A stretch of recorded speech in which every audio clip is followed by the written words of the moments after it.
Le fisc sud-africain a décidé de sévir contre les commerçants de crypto-monnaies.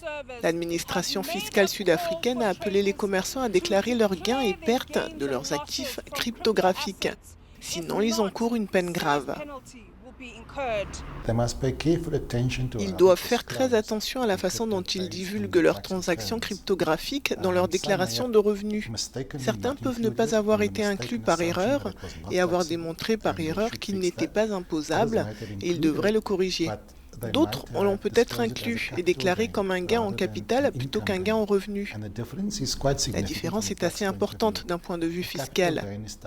Une plus-value est imposée à 18% alors que l'impôt sur les gains est de 45%. La technologie est un outil de traçage pour les enquêteurs financiers. Les experts fiscaux avertissent que les commerçants qui se vantent de leurs gains cryptographiques sur les plateformes de médias sociaux pourraient avoir des problèmes avec le fisc sud-africain. Deuxièmement, le fisc écrit aux centres locaux. Vous aurez un portefeuille avec une plateforme locale comme Ethereum et Bitcoin, afin que le fisc leur écrive et trouve les informations sur qui détient quel compte. Lorsque vous vous inscrivez sur ces plateformes, ils ont certaines informations comme les noms, les identifiants.